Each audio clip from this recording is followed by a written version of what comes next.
क्या आपने कभी सोचा है कि असफलता का असली मतलब क्या होता है? क्या इसका मतलब हार जाना है, रुक जाना है, या फिर ये एक संकेत है कि अब उठो, सीखो और भी मजबूती से आगे बढ़ो? आज की कहानी एक ऐसे युवा की है जिसने बार बार असफलता का सामना किया, लेकिन हर बार गिरने के बाद उठा और अंत में जीत उसकी हुई। ये कहानी सिर्फ उस लड़के की नहीं है, ये उन सब की कहानी है जो बार बार गिरते हैं लेकिन हार मानने से इनकार करते हैं। इस कहानी की शुरुआत होती है बिहार के एक छोटे से कस्बे से, जहां रहने वाला था एक 19 वर्षीय लड़का रोहित। साधारण सा लड़का, एक सामान्य परिवार से। पिता एक दर्जी थे और माँ घर संभालती थीं। घर की हालत ऐसी नहीं थी कि रोहित बड़े सपने देख सके, लेकिन उसके भीतर कुछ अलग करने की आग थी। रोहित बचपन से ही पढ़ाई में अच्छा था। स्कूल में उसके शिक्षक भी कहते थे कि अगर सही मार्गदर्शन और साधन मिले तो यह लड़का बहुत आगे जा सकता है। लेकिन किस्मत ने हमेशा उसकी राह में कांटे ही बिछाए। 10वीं कक्षा के बाद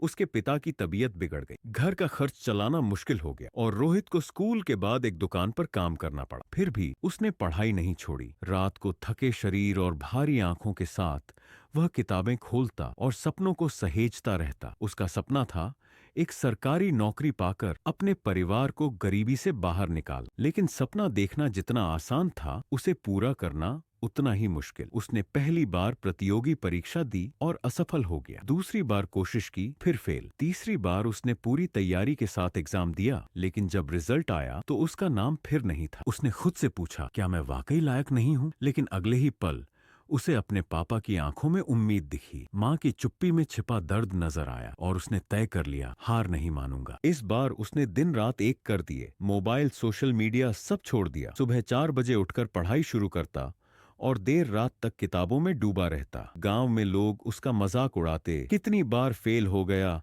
अब छोड़ दे। लेकिन रोहित ने किसी की बात नहीं सुनी। उसका कहना था, अगर मैं रुक गया तो मेरा सपना मुझसे छिन जाएगा, लेकिन अगर मैं लड़ता रहूं तो शायद किस्मत हार मान ले। आखिरकार चौथी बार उसने परीक्षा दी। जब परिणाम आया तो रोहित की आंखों से आंसू बहने लगे, लेकिन ये आंसू दुख के नहीं, जीत के थे। वो परीक्षा पास कर चुका था और पूरे जिले में टॉप किया था। उसे एक सम्मानजनक सरकारी पद मिला। अब वह न केवल अपने परिवार का सहारा बना, बल्कि गांव के और बच्चों के लिए एक प्रेरणा भी। उसने गांव में एक कोचिंग सेंटर खोला, जहां वह खुद बच्चों को मुफ्त में पढ़ाता है, ताकि किसी और को वो संघर्ष न झेलना पड़े जो उसने किया। आज रोहित का नाम उस कस्बे के हर बच्चे की जुबान पर है। वो लड़का जिसे कभी सबने नाकाम कहा था, आज उन्हीं की उम्मीद बन चुका है। तो दोस्तों, इस कहानी से हमें क्या सीखने को मिलता है कि असफलता अंत नहीं है, वो तो एक पड़ाव है। वो हमें मजबूत बनाती है, तोड़ती नहीं। अगर आप लगातार मेहनत करते रहें, सीखते रहें, तो एक दिन सफलता खुद आपके दरवाजे पर दस्तक देती है। याद रखिए, जो थक कर बैठ गए उन्हें मंजिल नहीं मिलती, लेकिन जो चलते रहते हैं उन्हें रास्ते खुद आवाज देते हैं। अगर रोहित जैसी सीमित परिस्थितियों वाला एक साधारण लड़का अपने सपनों को साकार कर सकता है, तो आप क्यों नहीं? फर्क सिर्फ हिम्मत, धैर्य और निरंतरता का है। मिलते हैं अगली कहानी में, एक और संघर्ष, एक और जीत के साथ। धन्यवाद।